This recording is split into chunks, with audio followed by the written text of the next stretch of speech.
ان شاء الله احنا هنبين لكم السياره اللي احنا عملناها على ايدينا من غير اي تدخل من بره.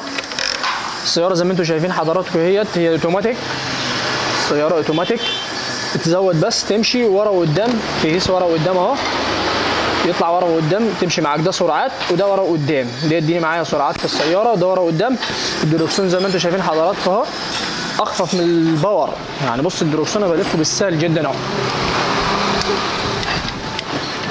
تمام. الباب بتاع البيبان السياره بترفع كهرباء وتنزل اوتوماتيك اهي. نزلها تاني اهو.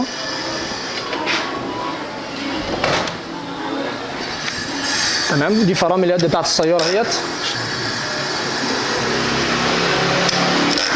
دي الانتظار.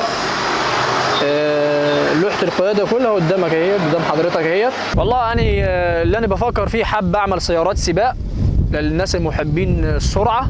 هنشتغل سيارات سباق وهنشتغل سيارات زفاف، لو عايزين نكبر العربيه نعملها شغل ستايل للزفاف مخصوص، دي برضو شغال. يعني حبينا نعملها الناس عايزين تشتغل بيها كطريقه مواصلات، ماشي. حبينا ان احنا نعملها للنوادي، للسواحل، لفنادق، برضو الحاجات دي كلها ان شاء الله هنصممها وهنعمل عليها. السياره دي انا ما حبيتش ان انا ازود السرعه عشان الوزن السياره خفيف، برضو خطر ان احنا نحط موتور اكبر من حجم السياره. احنا حاطين موتور على قد السياره بالظبط، دي تمشي معانا 90 100. ان شاء الله العربيات الجديده هيبقى اسرع من كده، بس هيبقى على نظام تثبيت احسن وعلى وضع احسن من كده شويه.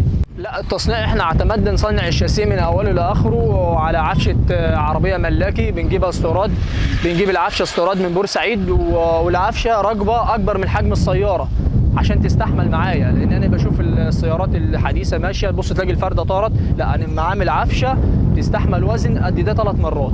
بدات معايا من 25 يوم ل 30 يوم بالكتير، عشان انا شغال لوحدي، بس لو معايا ناس بتساعد هيكون فتره اقل من كده كتير. والله انا من وانا صغير اصلا حب موضوع السيارات دوت، ونفسي ان انا اعمله ويبقى عندي حاجه احسن من كده وحاجه اكبر من كده، وربنا يوفق. هي العربيه بالنسبه لصاج العربيه، الصاج ده احنا صانعينه يدوي من غير اي ادوات، وانا استقصدت الموضوع ده مخصوص ان انا اعملها على ايدي من غير اي ادوات حديثه او كده.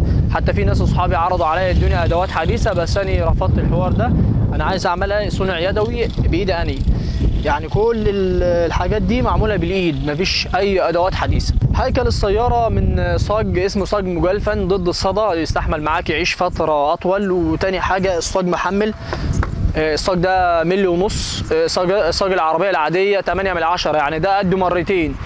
ده بالنسبه للصاج فيه مميزين، مميز ان هو صاج محمل، وتاني حاجه ما بيصديش. انا في ناس عرضت عليا سياره يشتروها، بس انا مانع البيع دلوقتي لان ما اشوف جهه الحكومه هتبقى تدينا تصريح، هتعمل لنا ورق، هتبقى الموضوع دلوقتي انا واقف على وضع الحكومه تدينا تصريح او كده، لان في ناس عرضت عليها، بس انا مش عايز اشتغل في الغلط. والله هي في منها من بدايه ال 30,000 لعند 60,000 على حسب الشغل اللي هينعمل فيها والامكانيات والموتور، ممكن يكون نعملها موتور كهرباء، ممكن نعملها موتور بنزين، على حسب الحاجات اللي هتركب فيها هتبقى التكلفه بتاعتها. لا دي حاليا بنزين، بس ان شاء الله دي اخر عربيه نعملها بنزين، دي مش اول عربيه نعملها، يعني ان شاء الله دي بنزين، والعربيات الجايه هتبقى كهرباء. انا بفضل السيارات الكهرباء عشان خاطر البنزين، والبنزين بنوفر في البنزين والحاجات دي. والله انا اللي انا بفكر فيه حابب اعمل سيارات سباق للناس المحبين السرعه.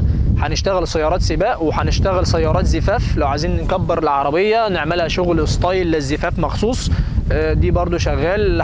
يعني حبينا نعملها الناس عايزين تشتغل بيها كطريقه مواصلات، ماشي. حبينا ان احنا نعملها للنوادي، للسواحل، لفنادق، برضو الحاجات دي كلها ان شاء الله هنصممها وهنعمل عليها.